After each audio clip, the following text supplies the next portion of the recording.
I was in solitary confinement for 6 months. The best way to describe it, you living in a bathroom. That's it, the best way to describe it. You living in a bathroom with a bed, and your desk, and your toilet.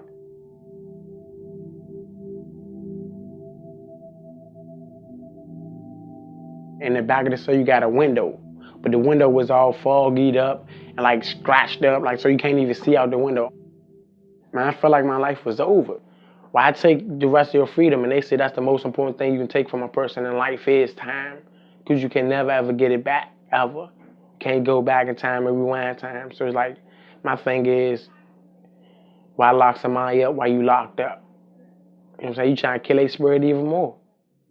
What's wrong is with prolonged solitary confinement. The deprivation of social contact by itself constitutes a sort of moral suffering that the state is has no business inflicting, no matter what the person has done.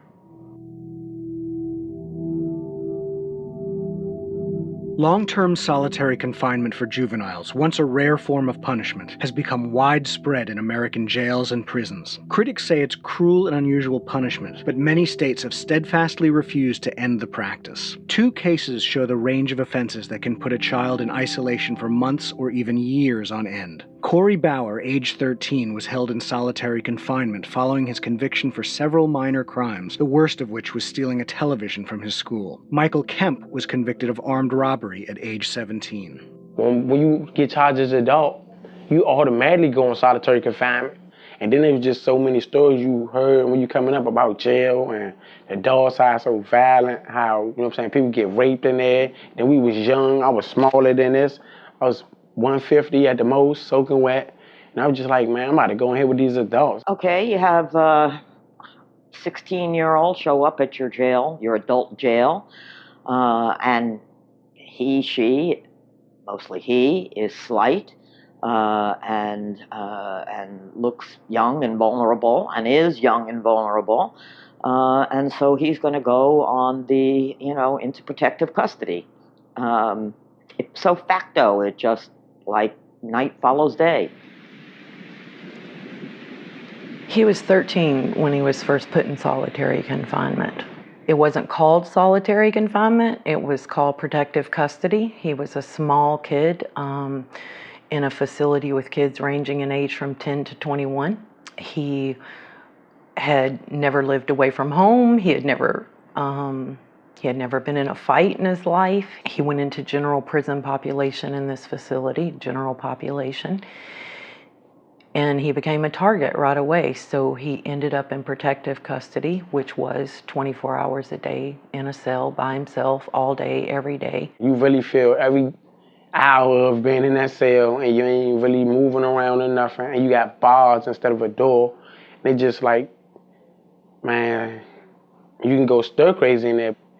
Reading them books and poetry, which really kept me sane during that time in that hole, because if it ain't that, you gotta talk to the person next to you, knock on the wall, and just try to, man, have some type of communication. You need some type of communication with somebody, or you're gonna go crazy.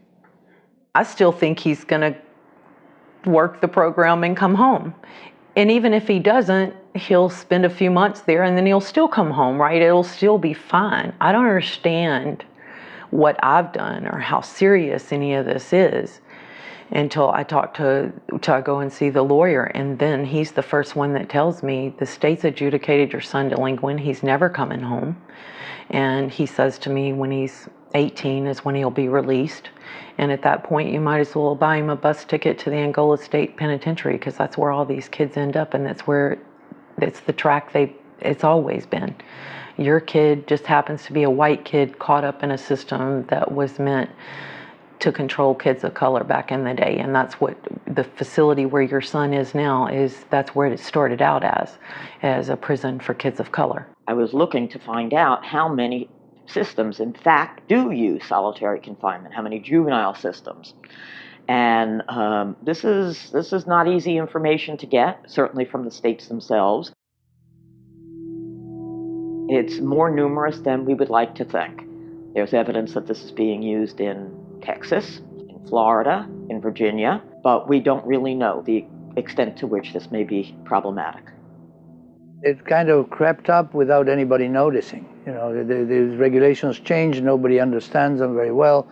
Nobody pays attention because, after all, these are criminals, and, you know, if they're in prison, it must be for something. There's no transparency, there's no accountability in the prison system. Nobody sees that except for people like us. And then we're thought of as, like, you know, the criminals that raise the criminals, right? So why listen to some mom who's agonizing over her son? It's a kind of attitude that, you know, that makes us all responsible for what we do to our fellow men and women, but we don't feel responsibility because it's something that will never happen to us.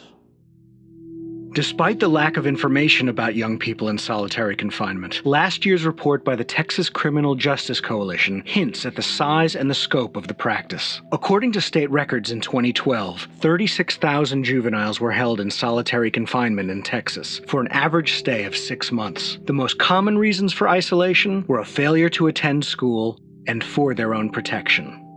The expedient of putting them in solitary confinement for their own protection, quote unquote, seems to me uncalled for, because first, most of the time they don't ask for it, and second, if they even if they ask for it, it is the prison's burden to protect them, and at the same time don't inflict cruel, inhuman, and degrading treatment on them under the guise of protection.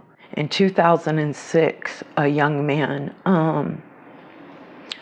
called to recount a story about his time in this prison with my son.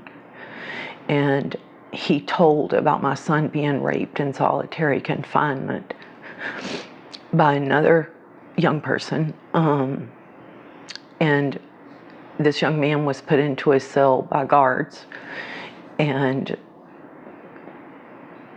it was like a wrestling match, is what it was. You know, like they took bets on which kid would win. And this other young man raped my son while the guards just stood there and egged it on and tried to get, you know, saying to my son, you need to fight back, you know, and calling him a pussy. And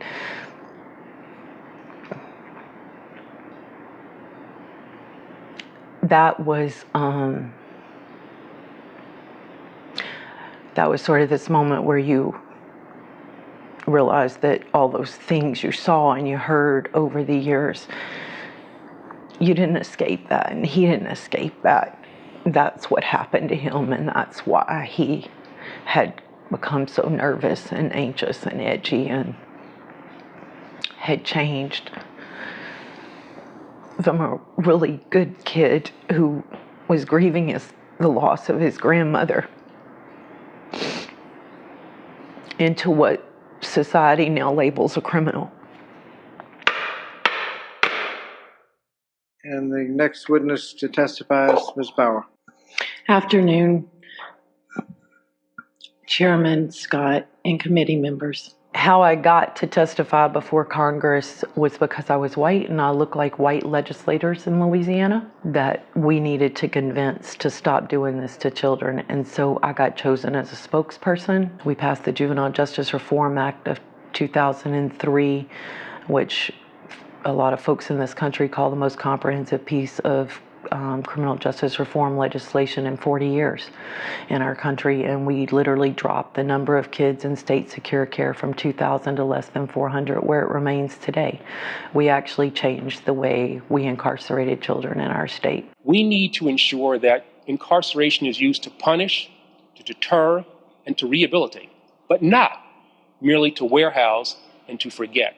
After years of neglect, the voices of parents, prisoners, psychologists, and civil libertarian groups are starting to be heard by those in political power. Attorney General Eric Holder amended the Prison Rape Elimination Act to ensure that prison employees are screened for prior sexual abuse. And a United States Senate hearing on solitary confinement, the first of its kind, was chaired by Senator Dick Durbin of Illinois. This is the first ever congressional hearing on solitary confinement. The United States holds far more prisoners in segregation or solitary confinement than any other democratic nation on earth.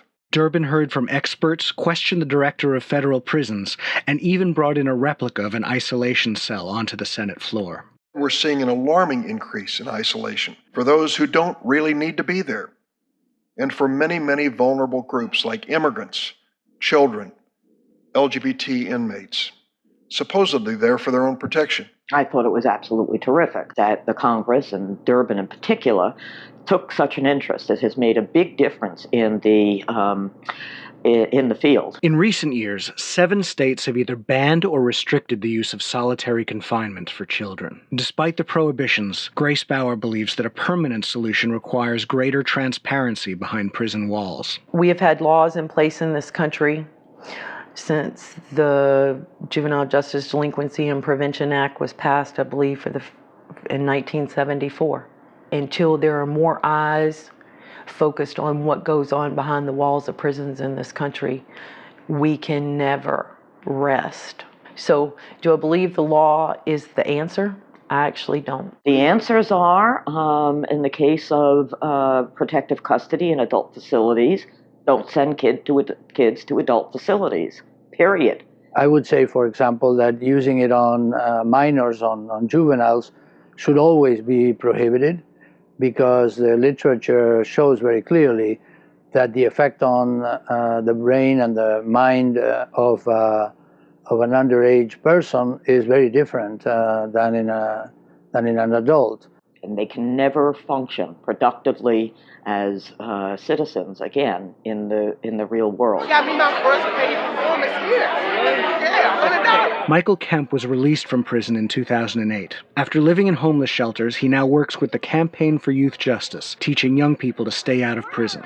Today he's rebuilding his life while reading and writing poetry in Washington, D.C. How everybody doing? Following his release from prison, Corey Bauer struggled with drug addiction and the challenges of everyday life. Without a work history or job skills, he was finally able to find a job delivering food for a local restaurant. Until this happened. He went to the pizza place where he had been working and delivering pizzas, and he went in with a BB gun and his friend, and he held the place up, and he stole the weekend deposit bag and drove off. The police picked him up less than a mile away. He got out of the car, laid down on the ground, confessed to the entire crime, and asked for mercy for his friend. Corey is currently serving a 12-year prison sentence for his crime. Grace Bauer continues to fight for prison reform. It's not until people tell you about their child who's been in prison and what that's been like in their lives and what it's been like for their loved one that I think people that's never experienced can begin to see really what the long-term horrific consequences are of society's taste for punishment.